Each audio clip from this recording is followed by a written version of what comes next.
You more than me. In every video, just about. Yeah. I think you trail off at some point. We center everything around James. No.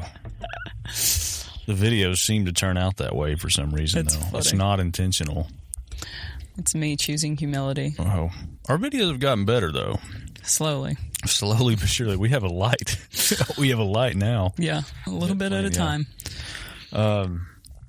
Welcome to the Ancient Way. I'm James. I'm Marleah. Here we go. So today, James and I were talking. I think it would be fun if we did a little reintroduce ourselves, because we've had a ton of new followers, which we love. I'm super grateful for. But to give people context of who we are, kind of give our brief version of our backstories. Yeah, and it's like there's over 100 episodes, and our stories probably littered throughout it, and there's probably an episode where we covered it, but I don't remember which one it is. No, we've had so many where we just randomly drop bits, and I've loved the engagement. We've had way more people that engage recently, and so that's been fun. I love getting to talk to people. It lights my soul on fire. Kind of why we started doing this in the first place. If it helps a person, one person, that's all I care about. So let's go into it then. I think we talked about this earlier. Maybe we could do like a kind of a summary of the way that you worded it was excellent. Nope. Don't know. Okay. Well, I wanted to give kind of just a brief. Yeah. Well, one, this is funny. We get it a lot, and I totally understand why. But James and I are not married. I am married to another guy named Zach, and I have a little 3-year-old, going to be 4 in June. Her name's Bexley. James and I are just really good friends. And I'm married to a woman named Kelsey, and I have a daughter named Kyla. So, yeah.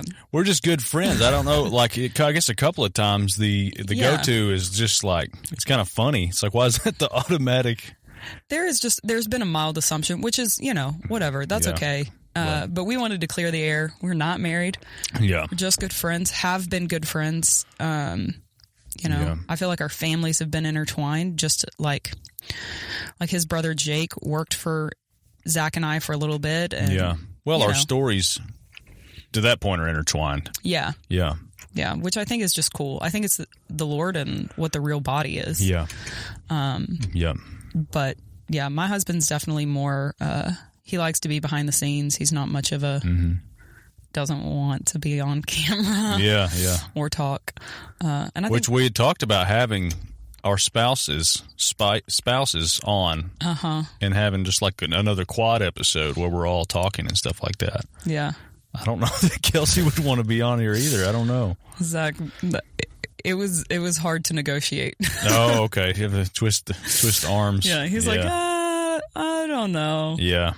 But so stories are intertwined, but I always call it like origin story. I think I've told so many people this. You are like my brother. Yeah. So I would never be like, oh yeah, or I have no problem being like, yeah, he's my brother. I do a podcast with my brother. Oh yeah, because it's we're on that. I feel like that level of friendship. Same here. You're really close to my husband too, so it's like for me, it's not weird. Yeah. It's like it was just. Yeah, family. Yeah, well, we can kind of change. I think that's something we've kind of done too. Is change, even stereotypes of people can't work together for a long period of time. Like church people, friends can't work together because we kind of have worked together and built something with this. Yeah. For 3 years, and it's just we haven't killed each other. Yeah. Yet. Nor have we even argued. Or thought about it, or argued, or wanted to kill each other. Yeah. We've actually both been low-key about it. Yeah, so we've proven that that's possible, at least for 3 years. It may be year 4 of a podcast is when you want to kill each other. That may be it. May be it. But I think that's a combination of just the joy of doing this. This is a life-giving thing. For both of us. Oh, yeah. But also, having a yielded heart, especially when it comes to collaboration or building something, it's I've had the word allegiance come up lately. Even with church, it's in God. My allegiance is to the truth, it's to the Lord, it's to the house, aka the church. or whatever. Yeah. But I think with this podcast, like my allegiance is to what is the value this brings to the world. And I think you have that as well, which makes it easy to, if I have an idea, I'm not like married to that idea. Yeah. Or whatever. But we have the common unity thing, the thing that Daniel mentioned, communion, common unity. Probably something that people should have everywhere, even in like church and stuff. Like if there is a contention, it's like, hey, why are we here? Totally. What's the common union here? Dude, I think that, man, because you and I were talking about that yesterday, just how offense can creep in. Oh, yeah. And like when you're offended at something or like you feel like something's been crossed or whatever, people go in two modes. They either try to control, so they come overbearing and then they ask a ton of questions and then you're like, dude, just say what you're saying. Like, don't be weird. Or two, they flee. And they disperse and they try and get away. So then they're no longer feeling this feeling. Sure. And you can put whatever you want on it. You know, I'm going after my dreams, or I've never felt called here, or I don't feel like I'm connected. Like whatever excuse you want to put on there. Like it is what it is. But like being able to actually say, hey, I refuse to be offended at anything. Yeah. I refuse to look at my brother in another way. It doesn't matter what they're projecting. I don't even care what the situation is. My common union is that he is my brother. Yeah. You know, he's my family. And so I'm not going to take the mode of, I call it, toxic family. Yeah. I won't be a toxic family member. Yeah. Yeah. That's good. Yeah. I'm going to actually show up and I want to be, I want to try and get health. I want to be a healthy portion. Yeah. And just because there's dissension or there's misunderstanding doesn't mean you're not a healthy member. Yeah. It's how you handle the disgruntled. It's how you handle the offense. It's how you handle, it's like, do you run away? Yeah. Do you become controlling and get like, blah? Yeah. Even that, I think, sometimes is a better mode than the retreat. Yeah, for sure. Truthfully, because it's like, well, at least you got it out. Granted, that's my mode of operation. Like, you know. Well, there's something about like there's something about weighing it, and sometimes there's stuff in the moment, but you know, more often than not, I would say you can sit with stuff and pray about it and like really weigh it out and even get to the point, even in the middle of it, if it feels like nasty or weird, I think you can go into that higher perspective, like we talk about, the heavenly perspective, and look at the situation and like, separate from the offense or the situation and say like, that is my brother, that is my sister there. I think you can tap into that. Yeah. And I think it alleviates a lot of the immediacy of it and the weirdness of it, you know? Yeah. But I also think it's very interesting that there is this, right, we call it wisdom or we call it having understanding about something, but really it's just cloaked as harsh judgment and criticism. Yeah. And I think there's been this weird thing where we say like, oh, I have discernment about this thing or I have understanding about this. And it's like, no, dude, that just sounds like you're mad. Yeah. Hey, that sounds like you're offended. Hey, that sounds like you were hurt and you're trying to put it off on somebody else, that it's somebody else's fault. When really, like, there's ownership to be had in that. Yeah. And ownership's okay. Yeah. Because when you can own something, you get to move through something. Yeah. And it's when you can own something, you can judge it at that point. Yeah. Yeah. But you don't even have to, like, you let the Lord judge it. And typically our judgments, oh, cute little bug. Typically our judgments aren't his. You know, like our evaluation of the situation isn't how he's seeing it. Right. So, anyways. It's good. Hey, the other thing I was going to, this is a massive pivot. Okay. Yeah. We're going to turn left here. There have been certain people that have asked, like, what's our story? How did we get into this walk? What was it like to traverse, I guess, if you will, the ancient path for ourselves? And so if you want to jump in on like brief version or surprise. It's still going. Okay. I was going to ask you. I was going to ask you first. And there was one word that you used. It was like what was the pivot point or what was the moment or the time or whatever? Like what was the thing that like sparked you onto this path? I think was the gist of the question, but you were like, hey, it wasn't like a big thing. Anyways, what was yours like? Yeah, like a pivot point. Because you got to this point from miracles. Via miracles. Via miracles. No, how did but for you real. get to this point? I think like my story starts right out the gate. You know, when I was 14, I heard the internal audible voice of the Lord, and I didn't have a grid for it. I wasn't taught that God spoke. Yeah. Well, and this is coming from... Yeah, I was raised Southern Baptist. Yeah. My dad was a Baptist pastor, is a Baptist pastor. So saturated in the Word. Actually, it was funny. Donna was talking about this Wednesday night about John 3:17. Yeah. You know, for he came into the world not to condemn the world. And I remember it was like a flashback memory. That was the very first Bible verse I ever memorized. Oh, wow. It was the first verse. We were at a VBS. I remember this was also the same time that I had an encounter with an angel. I guess I had it earlier than 14, but I wasn't conscious of that. All of these memories have come past, or like remembrances, you know, after that marker. But I randomly remembered when Donna said that, I was like, oh yeah, that was the first verse I memorized. Yeah. And then I remembered, oh yeah, that was also the same VBS. I was walking outside in the front of the church, and I felt these two beings come next to me. Yeah. And I looked to my right, and there was an actual woman standing next to me. Yeah. And I looked again, and she was gone.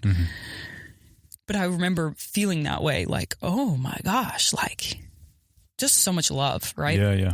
Then fast forward, that was like when I was, man, I couldn't even put an age on it. I might have been 7, 6, 7.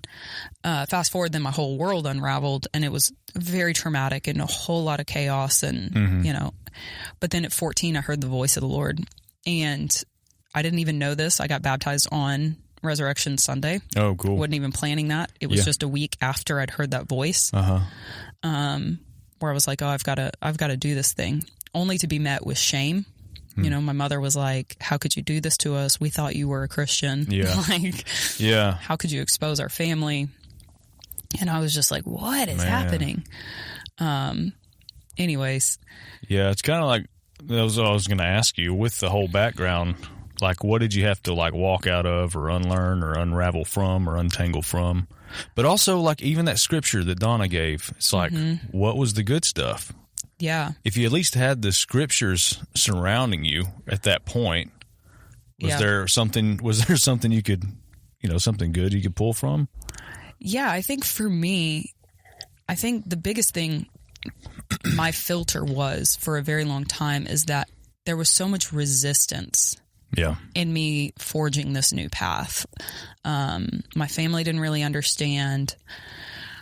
When I really started diving into the quote unquote charismatic movement, I was in college, you know, because I didn't have, you know, I was having these spiritual experiences, but didn't know, I had no framework. And then that what brought the resistance so much, was the supernatural aspect of it? It was definitely the supernatural. It was seeing Jesus. It was seeing an angel. It was, hey, I had this strange experience and I don't really know what to do with it. You know, because I was just I literally would talk to anybody who I thought might have an answer for me. I didn't even care. Like you know, those people who don't have social awareness. I was that person. Okay. I literally had no social awareness. I just wanted to talk. I was like, I need a grounding for this. I don't know what's happening. And I was having these dreams, and I was like, I don't know what to do with those. And, you know. Anyways, so for me, it was just like this long process of unraveling. No matter what kind of resistance came up, you know, my dad ended up sitting down with me, and when I was a sophomore in college, and was like, you know, I'm concerned. You know, you're reading a book by Joyce Myers about the Holy Spirit. He doesn't speak. And I was just like, what is... Oh, man. But, you know, he's changed his tune now. Sure, yeah. And, you know, because he watched me. He literally watched me that summer where I was... Him and my ex-stepmom, where like I would just have this stuff. And so I would go share it with these people. Like I would just go release these prophetic words. And I didn't know, I had no language for all of this, right? So I'd go share what I felt or what I saw or whatever. And then they would be like, I know what was happening with them. That's so strange. Like, so they were like getting more or less like a firsthand experience, but which could also be scary. It was. If your kid is like, well, where are they going? That freedom can be scary. Yeah. And it was like, that I feel like is a major hitter. Like freedom is scary. Yeah. Because you're like, what if I'm going to be led astray? What if I'm going to like, whatever. Or or like you're saying, people you're close to, your family, it's like, where are they going? Where is this path going to go? Are they going to end up? Stay with us. We'll be right back. Do as I say, not as I do. Are we that generation? Or are we doing and working on ourselves just as much as we work on the technology that we crave, artificial intelligence, and the concerns, I would say, were pretty valid. But the interesting thing about that is it valid because that's how we see ourselves? Are we looking at them, but then really seeing us?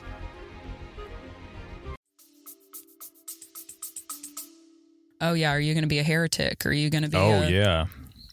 I've got a family member kind of who went off kind of on a trail like that. Yeah. And it went in a bad direction. Yeah. So it's like, in a very strange and weird and almost like just chaotic.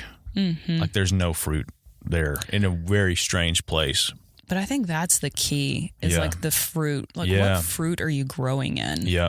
Like I am not the same person that I was, even when I was just young and like this, just trying to make sense of the world. Yeah.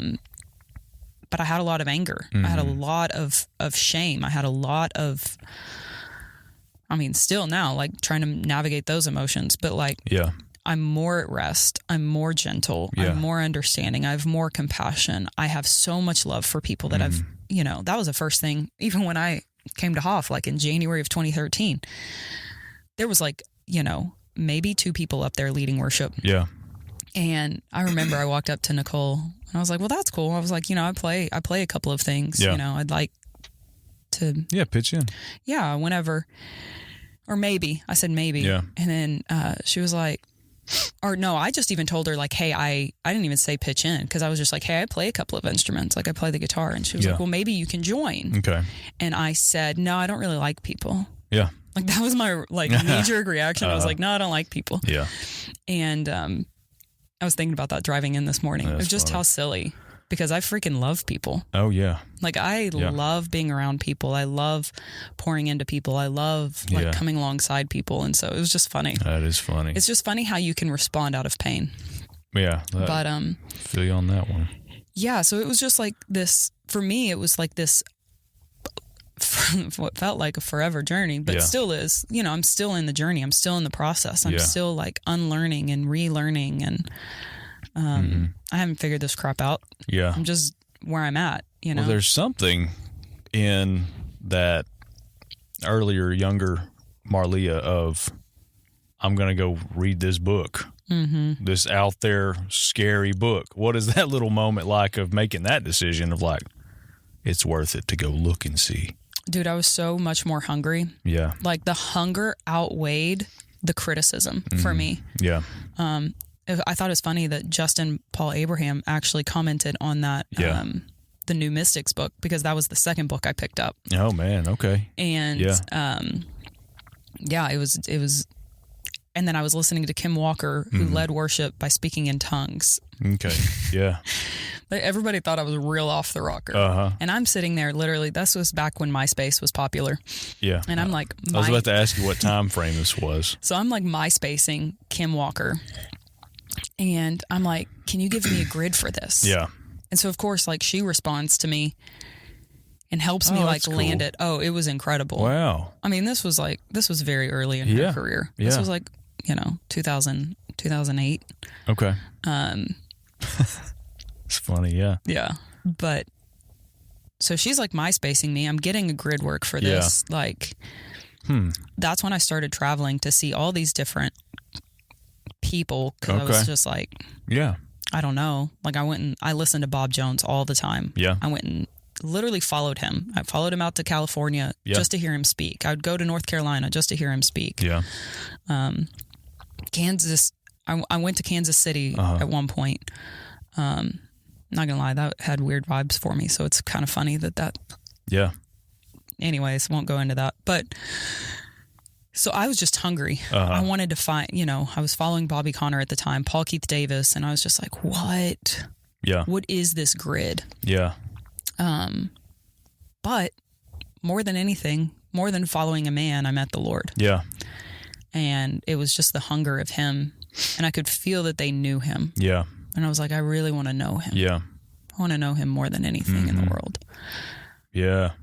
It gets me every time thinking about it. Yeah. Just the privilege and honor it is to know him. Yeah. Man, his voice, I was writing about this. His voice is the sweetest treasure that anybody could ever find. Yeah. And it unlocks everything. Man, yeah. And so that's my journey. That was a short version. That's good. I was thinking about what you just said. His voice is the sweetest treasure anyone could ever find. Like, we need to write that down because I've been feeling that. You just worded it. Oh, good. Okay, good. Also, I've been writing. So James and I are doing this. You want to roll that out? We could kind of share a little bit of what we're developing. Yeah, that's fine with me. So we're working on these little booklets, these survivor guides. Yeah. But one of the things that I'm writing about is unlocking connection. Yeah. And what does that look like for people, and practical tools, but also, but one of the things I was writing about yesterday was about the allegiance. Yeah. And pledging allegiance, and I kind of took a spin on baptism. Yeah. And baptism really it's not about salvation. It's about pledging allegiance. Yeah, it's true. To the powers and the principalities of like, yo, I'm with Yahweh. Yeah. And like, this is my God. Yeah. Like, good luck, buddies. But I was writing about that. So I thought it was funny that that's allegiance. What you were saying. That's the word that's been on my... Yeah. It literally is about allegiance. It is. And the whole... the prophetic stuff. I've been really thinking about that too. It's not so. I had that dream where we dunked orange paint all over ourselves and went to this crater in the ground, this place of impact, and like it was revival. There was revivals happening there. Yeah. But like the prophetic stuff, it's not like a one-trick pony, like go give a word to somebody. It's his voice is the greatest treasure you could ever find. Yeah. He's with you everywhere. Yeah. I don't see how you could live without his companionship. I mean, it's just what it flat. Is. Yeah. Your life is flat it's without flat, him. and it's like, golly. But it's everywhere. He's everywhere. He wants to speak into everything. Yeah. No, it's good. But yeah, that's what I was writing about, was just like, it's activating the voice within, you know? Yeah, that's good. And that is what we're working on. What's funny is like, I'm working on it's kind of like a forgiveness. It's a combination of just my experience with it and what the Lord walked me through. And I made a point to, like, this isn't a formula. Anything could happen with him, but this is my story, how it happened. Maybe it can help. But what I found in writing it is, like, we talked about doing little brief topics or subjects, you know, and just meaty, get to the point. Like, people can read a book in an hour or two or something, you know, and take value from it. But then I'll find myself going down rabbit trails in that leading up to it. And like, I went in and talked about fear a little bit. Yeah. And it's kind of like, no, keep it short, James. And it's like, no, our writing style, I would imagine, is similar, and like, follow the rabbit trails. Yeah. We don't do formulas. This podcast isn't a formula. We've been told different things. You can't do that. And we've just done it. But we are writing some content and stuff for people that will hopefully help. And anyways, I don't know what it'll look like. Maybe little books, and then maybe bigger books. And who knows? We are just doing what I feel like the Lord has called both of us to do. Yeah. And it's fun, like, writing it. Like, if I get started on it, I could do that all day. And it brings up things too in my experience and brain. And Yeah, I have felt that. I have felt And an if you unlocking. something real cool about it is if you're writing it, you capture stuff in the moment, and if you have that pen or pencil or you're typing, it's like, oh, I got it. Like it doesn't fly away. It's like I captured this moment, this meat or whatever, and I can put it in here. Yeah. It's fun. So let's dive into your stuff. Yeah. Give a mini brief. There are some similarities, some of the stuff that you said. And talking about that pivot point. I grew up in church, and everybody there was, I have friends, like lifelong friends that I still am like close friends with that have survived to this point. Like lifelong friends. But I do know that through all we've had a couple of different pastors growing up and stuff like that. And then like even in school, I guess it was like when MySpace era, that whole early 2000 stuff, the Left Behind books came out. Oh yeah. And my friends and I we had like in junior high, like 14 kids. And me and my best friend at school were like valedictorian, salutatorian, which is not hard to do when there's 14 kids in Murchison, Texas. Yeah. And we would try to read book series, who could read them first. And he would beat me every time. Because mine was just like, I'm forcing myself to read it. But we went through the Left Behind books. Wow. Anyways, I remember out of everything, when I think of my childhood in church and stuff like that, I used to, when I was probably 3, my grandmother taught me all the books of the Bible, and I memorized them. I knew them. I don't stand a chance now, but like I remember that back then. Anyways, growing up, the thing that stuck with me, I've said this multiple times, is like, wasn't love or Jesus or anything like that. It was hell, sin, the end times, rapture, basically. And that stuck with me more than anything, whether that's what was being preached or not. Negative and scary and pressure and all that stuff. And then like my dad was strict. I don't remember exactly when, but I developed this fear of him, which turned into resentment, which turned into hatred. Of your dad? Of my dad. And it bled into everything. And it bled into, like, I hate people. Like you were saying earlier, I used to say that all the time. I was like, I hate people so much. And I did. I know what that feels like. And it has a smell to it. That's what I was writing in my book. Like certain things, like anger and hatred, has a smell and a taste. What? I don't know, like metal. Anyways, it's very weird, but even colors too. It's so strange. Yeah. That literally happened to me today. You smelled something? Yeah. Oh, in the midst of a memory, there was a distinct smell, and I couldn't get away from it. Yeah. I was like, oh, that's weird. This is like, you're boiling so much, or you're so hateful that it's almost like it's a chemical. It opens up a chemical reaction in your brain or something. You taste it, smell it, feel it. Or maybe it actually does carry an aroma, like the aroma. It could, yeah. That's true.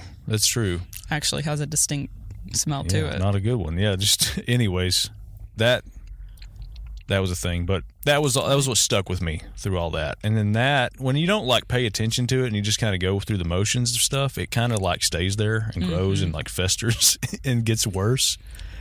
And you don't know what you don't know. Totally.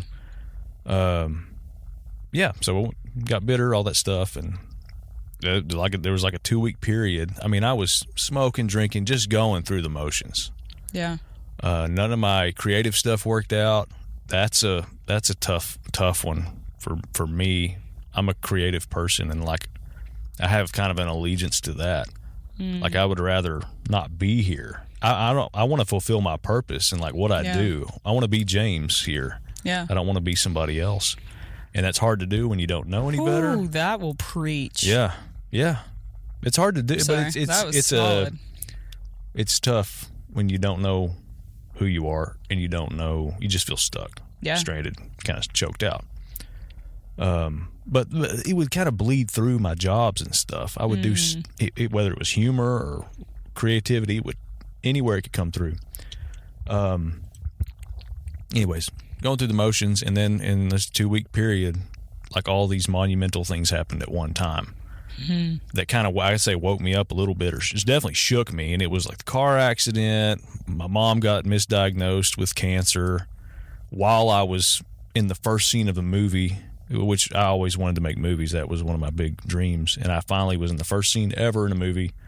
And then when we were leaving the set, get the phone call, like, yeah, doctor says it's cancer. So that breaks you. It's like, oh, got a 6-hour trip home to ponder on this. And so that happened. Car accident. Did I say the car accident? Yeah. Yeah. That was a rough one. Shell shocked from that. Scared to drive. Quit smoking in the middle of all this. Everything happened. All my foundations just got rocked. And so then that turned into super depression, suicidal thoughts, just demonic influence, like pull the steering wheel. And it was just there, and I couldn't do anything about it. It was like they had authority over my mind and my feelings, and they could just pull it whenever they wanted to. It was awful. Wow. And anyways, I knew I got to the point where I was like, there's got to be, it's like suicide is like, you could do that, but if you're to that point, why not just try everything? Yeah. See what, anyways, it was never really too much of a thing for me. I was like, yeah, it's just not worth it to do that. There's something here. And I was like, the presence of the demonic stuff, there's got to be the light side or whatever. Anyways, I prayed to, I don't know who. And I remember the music I listened to in that era. I remember everything. I quit smoking cold turkey. And the fourth day had such bad withdrawals. I tried to drink my body into submission, and my metabolism ran through all the alcohol. It was like I was fighting, and I couldn't get drunk. That's epic. It was epic, and it was awful. And I remember just pacing around in the yard at 3 a.m. at night. You're just out in the middle of just couldn't settle down. Just in the field, just pacing. Out there, yeah, just walking around because you couldn't do anything, couldn't sleep. Yeah. Anyway, it's weird. Cigarettes are bad. It's crazy. You wouldn't think, but anyways, all that. And in the midst of this, my mom is throughout the whole thing, like, we're praying for you. And I'm like, I don't care. In my mind, I'm like, you've done that forever. It's done nothing. Yeah. And they brought you guys up. They're like, yeah, well, these people that own the gym that we work out at, they had this church, and there's something unique about it. And then one day, Jake and I were eating lunch, and he started to kind of tell me about it a little bit. He told me how Daniel, Jake was telling him a dream. This is right when Jake started going there, and Daniel finished the dream of what he saw in the dream. He was like, yeah, it was this room, and I was like, that's kind of interesting. So it kind of sparked a little bit. And then it got to the point where, I started having dreams and stuff like that. Mm-hmm. And then they invited me to Hoff one day. And I was like, oh, you got nothing to lose. You're miserable. It's like, why not just do it? Yeah. Just to say that you did, to appease everybody. And low key, there was like a maybe, just maybe there's something about it. So I went, and I remember that drive. I remember looking at the trees out the window on 31. For some reason, that sticks in my brain. It was like summer, and I just remember looking out and just like wondering, like, where are we going, kind of thing. And anyway, I got there, and it felt like home to me when I walked in. I could just feel it. And then worship hit. It's definitely sparked my curiosity. I'm like, this feels something special. Yeah. Worship, I was like, worship was okay. wild. Whoa, back then. It was. And it takes you, like, you just went right into it. Mm-hmm. It was like an open portal there. And I remember it hitting me. And it's like, I don't know what to do. This is so much. But I knew these people knew God. I could look at everybody up there. And like, they know God. And I think, yeah, everybody that was there. And then Daniel goes up to do the message. And I'm like, this can't top that worship. But the message was like spot on and amazing. And I'd never heard anything like it before.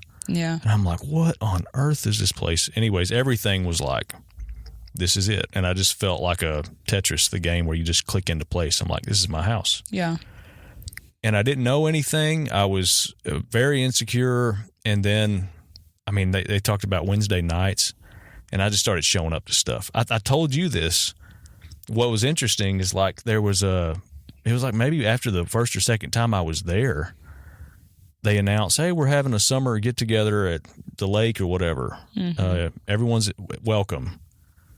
And I just was like, I'm going to show up to everything. Like, I belong here, basically. So Jake good. and I drive out to the lake, and I don't know what to expect. Are we going to be playing Christian music? We're going to be talking about God? I'm like, what is this going to be like? Mm-hmm. And I get there, and nobody's doing anything. Everybody's just hanging out together. It's brilliant. Like, just playing and eating and just, like, BSing. And I'm like, where's the Christianity? Like, where's...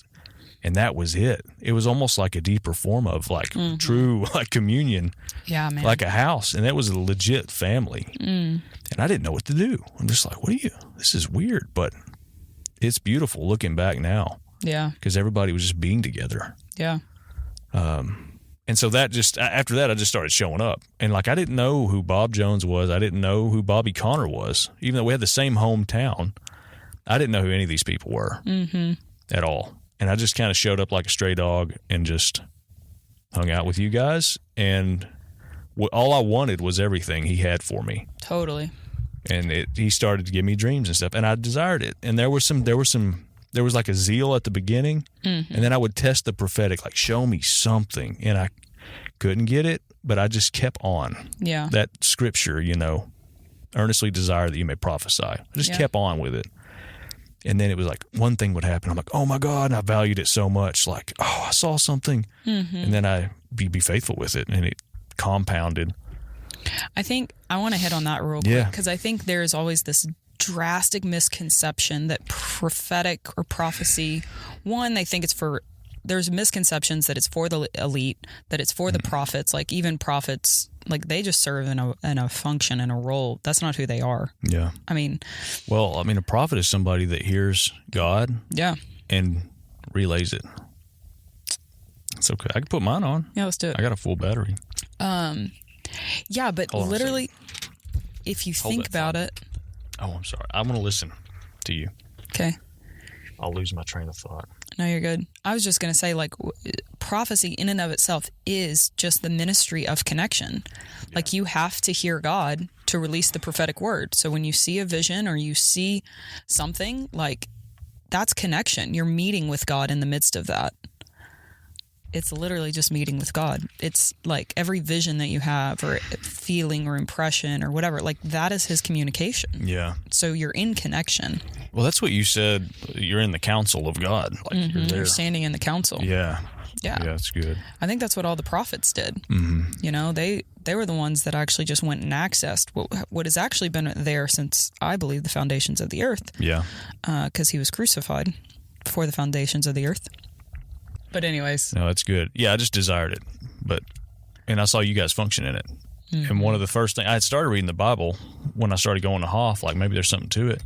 And I was using it the wrong way. Like, I was filtering everything through how I thought things should be. And Anthony, the cool thing was whenever y'all used to give words up front. Yeah. And it's cool now, too. But back then, it was like, are they going to do that tonight? Yeah, we just stood on the stage. It was extremely mystical. And the church was on Friday nights, too. Oh, yeah, that was cool. That was incredible. But there was something, like, honorable reverence about the Friday evening thing, where it's dark outside and those warm lights are in there. Really mystical about it, but y'all would go up and give words to people in the audience. Yeah. Whoever's in the crowd. In the crowd, that's it, audience. But Anthony went up there, and I'd seen other people get words, and I never got one for a few weeks. Mm-hmm. And I went up there, and I remember Anthony, like, he pointed at me, and I was like, oh, man, what an honor kind of thing. Like, what does God think about me kind of deal? And Anthony said, I saw you holding the sword, but you're holding it by the blade, but you're going to wield it correctly, that kind of thing. Mm. And I knew exactly. I was like, oh, I just knew. It's like I subconsciously was using it almost, but a little bit consciously. When he said that, it's just like it shook me out of it. I was like, oh my gosh, I have been using it in this weird way. The Bible? Yeah. Mm. Yeah, just, manipulative, like in my marriage and like, all this different stuff. And just reading it, holding the sword by the blade. It's like, that's not how you hold that thing. Yeah. Anyways, I knew exactly what it was. And I just started showing up. And I remember there was the initial zeal, like when I started getting words and stuff. I'm like, first off, it was, I need to know this God that these people know. Yeah. I need to know him. And he was the one. He showed up to me in the dreams. He was usually like a white figure standing next to me, Paul showed up and read the fruit of the Spirit to me. So I'm like, okay, love, peace, joy. DT's messages. There used to be on the old, maybe it's the same website, but there was like 10 to 12 episodes. I think they discontinued that website. They're not there, but I have screenshots of it. I keep funny. stuff like this, but like there was like the Enoch one. Mm-hmm. There was a word about the city being on fire, like the trees on fire, and I would just listen to those on repeat. And the book of Enoch, I'd heard about it before, and I started before I went to Hoff, I started reading everything. Brilliant. In search of the truth. Yeah. And there was a breaking moment because I'd always been told, don't open doors, don't do this. There was a book that came out at some point, and then people were like, hey, don't read that because it'll coerce you out of God or whatever. Yeah. And I was just like accepted there. I was like, okay, I won't read it. But I always wanted to read it. Same with scary movies. I was always told not to watch scary movies, and I love scary movies. Same with this. I got to a point where I'm like, screw all this. Mm-hmm. I'm like, I want the truth. Yeah. And if the truth is goodness and if it's God, I can go anywhere I want to because my allegiance and my direction is toward Him and with Him. And the Bible says He'll lead you into all truth. And if something happens, I'll just call His name. Yeah. And He'll have my back. So I can go anywhere. And so I read everything. And I was like, if you're true, it'll stand, And I was tired of being scared of opening doors or whatever. Anyway, so the book of Enoch was one big one too. Opened up a lot of doors. And then the whole, like the Nephilim, this whole backdrop of the Old Testament, even like where demons come from, highlighted the goodness of God. It didn't change anything about it. It just revealed more of His goodness. And anyways, but the prophetic thing, I remember I got like a word at the warehouse. I used to work in a warehouse, and these truck drivers would walk by, and I would pray for all of them. And when I would get a word, I would go give it to them out there. Yeah. Some of them were weird, but some of them were good. And I didn't have a lot, but I was going for it. And then one evening we went out to this place. They threw it out on the group me like, hey, we're going to go prophesy to however many people it was at this event. And I was like, I'm just going to get involved. This is my house. I'm going to go everywhere. So I went, and it was me, Daniel, and Anthony. And I'd never prophesied to the crowd or anything like that before. And I remember going up there, and I was like, I just prayed, and I was like, you're either going to show up and give me a word for these people, or I'm just going to stand there with nothing, which will be okay too. But it was like a faith deal of like, I'm totally trusting you to flood me with words for these people. So good. And so we get up there, and we gave words to every single person there. Wow. Myself included. And it was just like boom, boom, hitting everybody, seeing stuff. It's brilliant. For everybody. Anyways. But there was also a time too, and maybe somewhere in the midst of that, where it was like a dry spell. And it was like, I guess what they might call a dark night of the soul, maybe. Where I don't know, it just feels like a dry spell of like, where maybe it feels hollow or empty, or like, is this the right thing? Or but you just have faith in that too. And it's just like, oh, I'm choosing this. I've chosen this. And He showed up and sinks your roots in, Yeah. That's interesting. I feel like I've had multiple dark nights of the soul. Yeah. To be honest, like, I don't think that, and this just hasn't been my journey. It's never been a one and done. Yeah. It's never been like, all right, like, here we go. No, you'll never have that. Now, there was a season of my life where, I really got into the prophetic and was like fully gung-ho after the Lord. Yeah. And I felt like my life actually got a little sabotaged there for a little bit because I received a prophetic word that I was going to marry somebody. Oh, man. And it wasn't my husband. Yeah. It was, this was before I had met my husband, but I'd gotten a prophetic word that I was going to marry this guy and that we were like deeply connected and like all this stuff. And so I put all my hope in that prophetic word. I actually didn't go after the Lord in it. Because I think what actually happened, like being able to kind of look at it, I think she read my soul. Yeah. Because, that guy was one of my best friends. And we had traveled everywhere together. Yeah. So there was just like this soul tie. Yeah. And anyways, but I had put, this is the thing that I think I sometimes get real like dude, the prophetic voice of the Lord will never manipulate people's free will. 1,000%. Yeah. But anyways, was giving me that word. Well, like 6 months later, he starts dating this girl, literally gets engaged within like weeks. Oh, yeah. So and it that shattered word, me. Yeah. It shattered me. I was like, Lord, I don't know if I can trust you. Like, because I had, growing up with such authoritarian viewpoint, you always trust the authority. This person had very high clout. Yeah.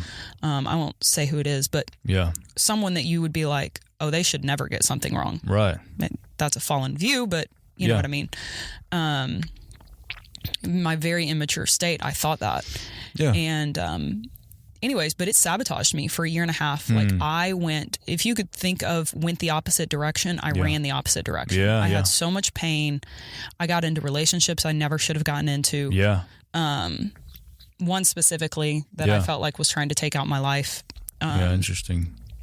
And anyways, it was just like drunk all the time. And I had all these mystical experiences with the Lord. Yeah. But I see my story really points to what happens when you don't deal with the pain inside of you. Uh-huh. And if you're not willing to kind of look at stuff, like that steering wheel does get yanked and you can go like straight off into a ditch. Right.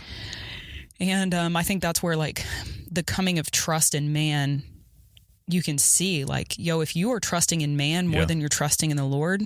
Yep. You let those things kind of derail you and sabotage you and divide you. And, but I think it's, the process of that is like, again, and I may be a broken record on that, but it's like to know him, to know his voice. Like that's not his voice, that control, that manipulation, that absence of free will. It's not him.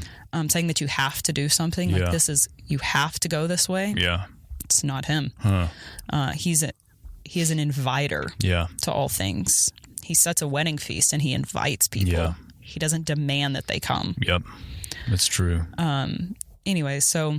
Man, one thing I appreciate about you and your story is it's almost supernatural, your resilience. Like you came back, Yeah. Speaking of that. You've been through the ringer, like with the prophetic word, that's a big deal. Yeah. Of something like that. But somehow you got. You know what's interesting? And this is where I think sometimes I don't ever want to elevate Daniel or like put him on a pedestal. Because I know we talk about him a lot, but I have so much honor for him as my brother. Yeah, me too. I really do, because when I was coming back around after I got in this horrific relationship, I was coming out of it because I literally became an inverted person, right? Everything that was truly me, I was not. Yeah. And then I had gotten into a friendship, quote unquote, with somebody that was engaged. Yeah. And I'll let people fill in the blanks on that. But I was also starting to come to Hoff. I was a couple of months coming to Hoff, and I was trying to figure stuff out. Well, we were, at the time, there was probably 10 of us, maybe, at Hoff. But we used to go run. We would go run and do like track days. That's and so cool. Just like people hanging out, friends. And so we were there one Saturday morning and Daniel was like, hey, I had a dream about you. And I was like, uh-oh. Yeah. Like, because I had a fear that God was going to control me or manipulate kind me. Of thing. Yeah. Oh, man. And he said, no. He said, I saw this brick wall that the Lord had been building. And he said, I saw that there was still a brick open and there was a snake that had been ramming itself on the other side. And he said, I just feel like there's a relationship that you need to close off completely because that snake is actually trying to get in and it's going to kill you. And it was like instantaneous. I was like, I know what that is. So then I immediately cut that off. Yeah. I mean, literally like 6 seconds later almost. Yeah. And then I had a ton of repercussions out of it. Yeah. But like to me, it's just like the thing about like yielding the sword in the wrong way. Like there's something to being ruthless with whatever the Lord's putting on your plate and not entertaining gray. Don't entertain the gray in your life. And I think there really is the whole thing about like pledging allegiance, like getting into that. Yeah. It's like, no, I'm going all in, meaning I will refuse anything that could compromise me. Yeah. Anything that will cause me to not show up as who I fully am. Yeah. Like when you said that, like, I want to be James in this earth. Yeah. It's like, yeah, man, that's the word. Yeah. That felt like, that is the word. Like, you want to be you in the earth. Yeah. And so even if it means like people won't understand you for a while or, you know, there will be a misconception of you. It's like, dude, lay it down. It doesn't matter. It doesn't matter. Be you. Yeah. And it's so vital because otherwise you wouldn't be here on the earth. Yeah. Right. He thought of you before the foundations of the earth, and he wants you to arise and shine into who you are. Yeah. And so, yeah, that's a good word there. If you're here, there's a reason. Yeah. Yeah. You've got something to display. Yep. Not even something to do. You've got something to display on the earth to shine. Yeah. That will displace the powers and principalities like Paul talks about. Yeah, that's right. And even like with that in mind, it's like sometimes there can be a fear of like, I'm going to have to sell my house and I'm going to have to leave, you know, everything or do something I really don't want to do. But like he placed the desires in your heart. He placed the things in you that light you up so that he can fulfill them, so that you can fulfill them together with him. He's not going to make you do something that doesn't bring you to life. Yeah. So but I feel like that dark night of the soul, you do go through this period, I think, where you say, can I lay everything down? Knowing that he will give me all the desires of my heart. And being willing to let go of every single perception that we've carried that sabotages you, really. You know, and I think that there's that, like, yes, the way he leads sometimes is through the valley of the shadow of death. Sometimes it is in that freaking furnace. You know, but he is the fire. And it's recognizing him in the fire. And if he's asking you to lay it down, he will only bring it back. I've been sitting on that scripture in Hebrews 11 about Enoch. And it says, man, hold on 5 seconds. I got to pull my Bible out. I'll do it. Because it reminded me of that. I'm learning to memorize. Oh, man, that's a lot. Yeah, that's a lot of work. I'm just kidding. The sounds of Bibles pages sometimes really gets me. Anyways, but it says, Enoch, Hebrews 11, 5, it says, by faith Enoch was taken away, so he did not see death, and was not found because God had taken him. For before he was taken, he had this testimony. Okay, this was the testimony, that he pleased God. But it was without faith. But without faith, it is impossible to please him. For he who comes to God, ready?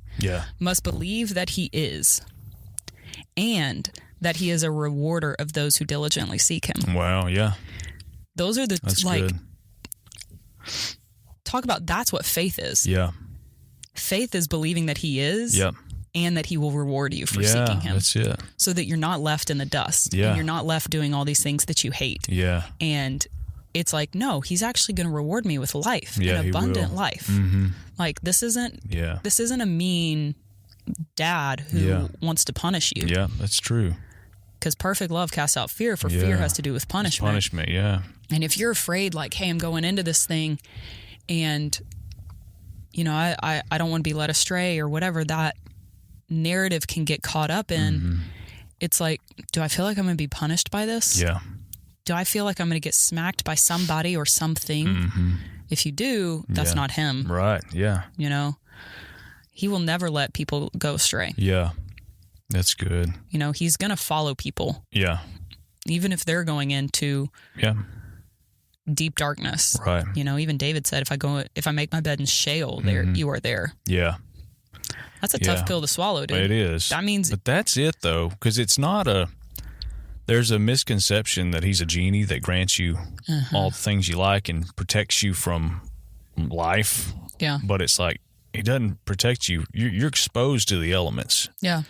But when you discover that he's with you and what that means and stuff, it's like it doesn't matter. It's like we go anywhere. We go to the valley of shadow of death. But then you get enhanced. Then you are the salt. You know, then you get to start to enhance every single thing because you're not a victim to the elements. Absolutely. you're the master of the and elements. That's heaven on earth there. And Yeah. you have applied it through your willingness and heart form. You've applied heaven to the earth in that instance or situation, wherever you're at. Yeah. Yeah, it's beautiful. But it's going all in with it. It is, yeah. Sell out. That's Yeah. what Anthony said a couple of Sundays ago, was sell out. That's what he said. But that's it. It's true. like every bit of it. It's like that Metallica song, Nothing Else Matters. Like, just sell out to him, all of it. It's beautiful. Yeah, and I think that looks like, for me, like, right, I'm a practical son of a gun. I'm like, all right, how do we practically apply this? Yeah. How does this show up in life? To me, what it looks like to sell out is you are ruthless with your thoughts. That's good, yeah. It's like, if you are having fear, anxiety, pain, anything that's trying to drive you, be ruthless with it. Yeah. And submit it Give to it the to feet him. of the Lord. Yeah. Invite him in. Yeah. Recognize that he's around you and that he wants to take that off your plate. And so you give it to him. And Yeah. I visualize it sometimes. Yeah. You know, I will literally be like I see a crown of thorns on my head. Yeah. Because I've taken on the care of the world. And Yeah. I'm like, this one's yours. I'm sorry. Yeah. Not even just like, I'm sorry, but like, Here it is. Yeah. Give it to him. like, man, I've been carrying a weight that you never intended for me to. Yeah. But, Yeah. yeah, man, It's good. that's a practical thing for me. Yeah. I think the other thing is being, and I'm learning this now, right? This hasn't been always a thing for me, but being ruthless with relationships. Yeah. Yeah. And what I mean by that is like you cover your brothers. Yeah. Yeah. That's true. You don't speak, you don't criticize, you look for hope, and you know how powerful you are behind the scenes. Yeah. But I also think it's walking in the light with one another. Yeah. It's that value of transparency. And I think that's another point of Yeah. going all in is like, find a community of people. Ask the Lord to bring your community of people in Yeah. where you can walk in the light with them, Yeah. Right. where you can share in the fellowship of the brethren and Yeah. partake of his body together. That's Because I think that's so important. Yeah. It is. Because I don't think you get cleansed out of this stuff. Yeah. Isn't it 1 John 1:9? It says, he who walks in the light has fellowship in the light. Yeah. Yeah. And they get cleansed Yeah. All right. of sin. It's like, well, why do you need cleansing if Jesus already did it all? Yeah. You know, I think it's like you get to walk out pains. Yeah. Man, I heard that. Sorry, last thing. I heard that on an Instagram post yesterday where he was like, you know, all pains come through relationship. Yeah. And the only way that pains heal is in relationship. Yeah. And so Dang. it's like, yo, Yeah. if you have relational burns, look for relationships that will heal. Yeah. Ask the Lord for the relationships that will heal that thing. And honestly, sometimes those relationships look like friction. Yeah. Yeah. For It sure. doesn't look like rainbows and sunshines. Yeah. I think it's there will be relationships in your life that will create friction. Yeah. But friction creates fire. Yeah. And the fire of That's the Lord true. will be there. Yeah. And so, you know, it's like, good. how can I look like him in this if I feel Yeah. friction with a person? Because I think there is a place where we think relationships should not have friction. Yeah. And sometimes I'm like, what if there are certain relationships that were designed for Yeah. friction Right. so the Lord can invade more? Yeah. Yeah. What if that's the point of them? Right. And you honor that and you hold space for it. And you What's don't the condemn alternative? it. Offense or fleeing or Totally. bitterness. Yeah. Yeah. Or what if you just actually acknowledge, like, Yeah. hey, Yep. my family member was created and designed Yeah. for me to grow. Yeah. That's true. You know, doesn't it say That's the like way a to brother look at it. sharpens another? Iron sharpens iron. Iron Yeah. sharpens iron. And there's a brother who sticks, or there's a friend who sticks closer than a brother. Yeah. Yeah. That's good. Anyways, those are some of my practical thoughts. Oh, it's good. Practical stuff's good. There are a lot of questions of like, okay, cool. That sounds nice. How do I do that? Mm-hmm. You know, but that's good. Yeah, I think that's sometimes the hard part. Yeah. There's this balance, right? Mm-hmm. I think where you either get so mystical Yeah. that you lose the practicality, or you're so practical you miss the mystical. Yeah. We're the best of both worlds. I think so. We are. Yeah. Yeah, I think, We're the conduits of heaven on earth. and we know how to practically apply it. Yep. But I think that's what the Lord is bringing everybody into. Yeah. I think so too. Even worldwide, I mean, people are getting hungry for this kind of stuff. Mm-hmm. And it's like, you know, Dude, I think so many people, I mean, look at some of even like the famous people that are actually starting to come to the Lord. It's like, I know it. And everybody's always said how dark the world's getting, but I think the lights are getting turned on with a lot of people. Oh, 100%. We're tired of, and the internet, everybody's like, well, that's evil. AI is evil. It's like, no, everybody has access to everything. Mm-hmm. It's only a moment of time. People are going to find the truth. Totally. They will. And it's just it's a good thing. Mm-hmm. So, well. Is there anything else you want to land with? No, I'm not good at landing at all. That's a little bit of our stuff. We could go into more in depth if anybody ever wants to, but we're going to be talking about Tyler House Faith, our church, next week. So that'll be coming out real soon. Yeah. And that'll be a good one. I'm excited about that. Yeah, me too. If y'all have any questions, one of the big things we wanted to sit down with Daniel and talk about is just like, what is the church? What was its intent? Yeah. What is real New Covenant Christianity in the church setting? And is it this system? Is it this, what is it? Yeah. What does it look like? Well, that's what's so special about Hoff to me. Even like when that moment popped into my head of like showing up to the lake and like, this is just like family. They're just here. It's like it's here. Yeah. It's like, oh, that's what it's supposed to be. Because it's like, before that, it's like, this is a scam. This is a joke. Nobody knows anything. Yeah. But then like even in that one moment too, just that coming back to me, it's like, this is it. It actually exists. It's like actually in Tyler, Texas. Yeah. Oh my God. Like it's anyways, thankful for it. The Embassy of Heaven. Yeah. Yeah. It's awesome. Anyways. All right. Let's land it. All right. The end. We should actually do like an airplane thing that goes. I've got the airplanes in my office. We can fly them around.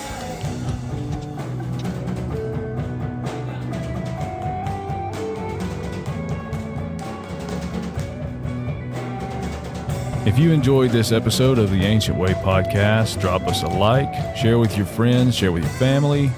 And if you'd like to support us and what we are doing, and you would like to play a direct role in our growth and the things that we do in the future, we have a donation spot at the bottom of our show notes. So you can click on that, give however much you want. We appreciate absolutely everything. We appreciate our listeners. And everybody that's already come alongside and encouraged us, and even everybody that's been on our show. So thanks, guys.